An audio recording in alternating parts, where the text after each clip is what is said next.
Hello children, in this video we are going to learn how to draw a flowchart on the basis of looping. Now what is looping?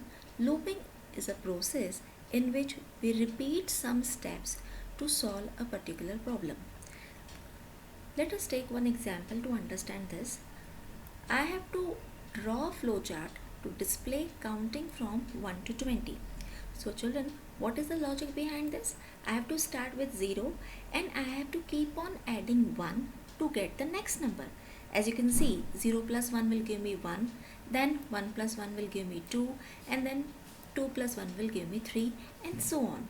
So this logic only we are going to implement in drawing the flowchart. So simple.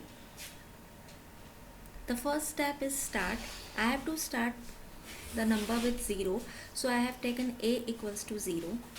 Then I have to keep on adding this number by 1, so I have written like this, a equals to a plus 1.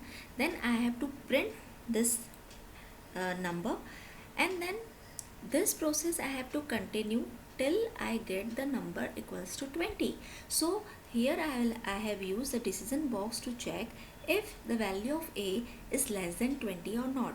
If it is less than 20, if this condition is true, then as you can see children, I have used this back arrow to join the step to the previous step again for adding the number by 1 and then display it. So this 3 steps will keep on continuing, will keep on repeating until the number will become greater than 20. So as soon as the number means the value of a will become greater than 20, then this condition will become false and the flowchart will stop. So this is the logic, this is the solution to draw a flowchart for display the counting numbers from 1 to 20.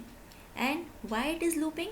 Because in this flowchart we are repeating the steps by using this back arrow. That's it. Okay, let us take another example in which I have to display back counting from 20 to 1. So what is the logic children? I have to start with 21 and I have to keep on subtracting 1 to get the desired number. As you can see, 21 minus 1 will give me 20, 20 minus 1 will give me 19, 19 minus 1 will give me 18, and so on. So the same logic we are going to implement in drawing the flowchart. As you can see, start. The starting number will be 21, a equals to 21. What I have to do? I have to decrease the value of a by 1. Then I have to print the value of a, and then to repeat the process again and again, I have to use this decision box, and in which I will put the condition if the value of a is greater than equals to 1. Why? Because I have to display numbers from 20 to 1. So the last number will be 1. So if the value of a is greater than 1, if this condition is true, then I have put this back arrow to join this step to the previous step, where again I will keep on subtracting the value by 1 and it will be printed, as you can see. And as soon as this condition will become false, the flowchart will be stopped. So easy. Let us take next example in which I have to display the table of 5. As children, you can see what is the logic. What I have to do, I have to make number 5 fixed, and then I have to multiply it with it by 1, by 2, by 3, and so on. So same logic I have used here. The first step is start.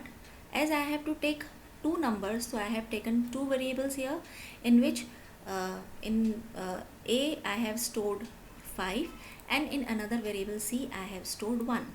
So what I have to do, I have to simply multiply a into c, means 5 ones are 5 will be there in p and it will be printed.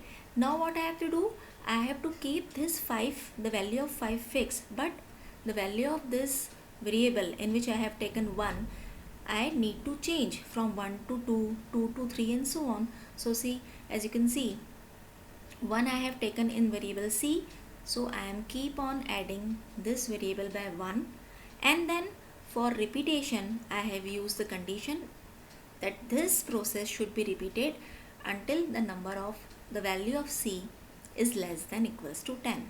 So if this condition is true, go back.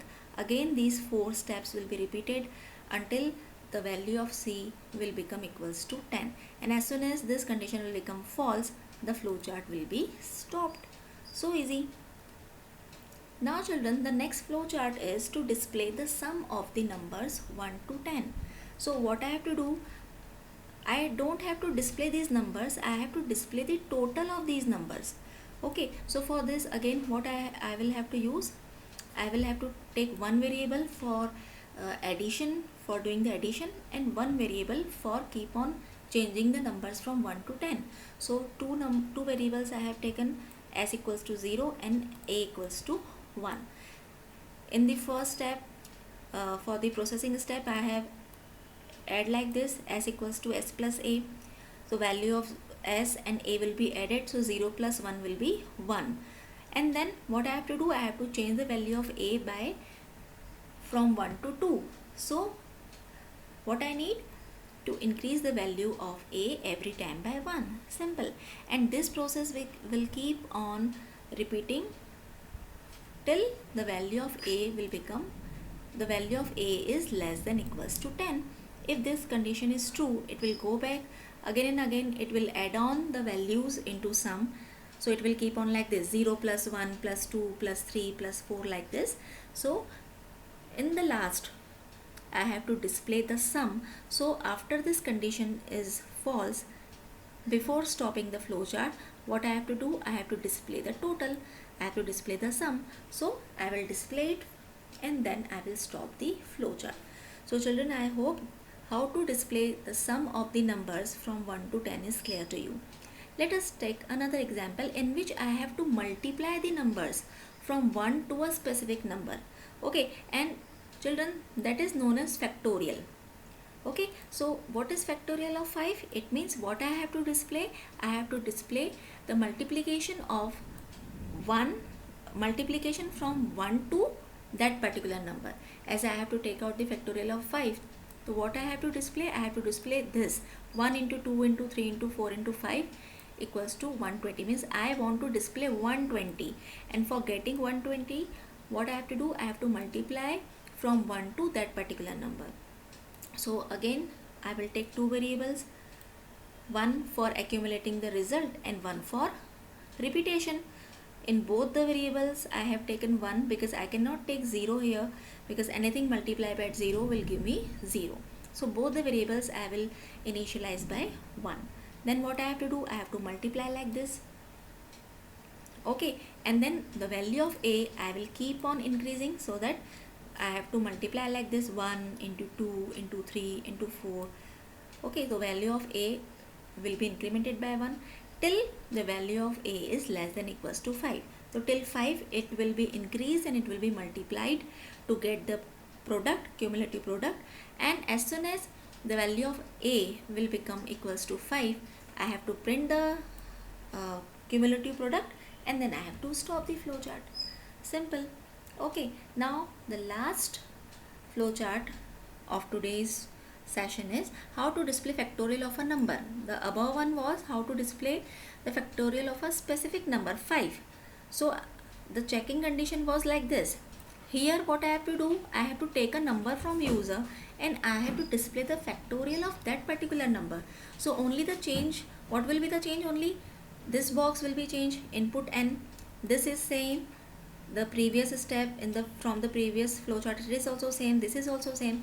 This is the changing condition, okay, in which I have to compare it with less than equals to n. In the previous flowchart, I compared it with 5 because in this flowchart I have to find out the factorial of 5. But in this one, as I have to find out the factorial of a number, so the checking condition will be this, that's it.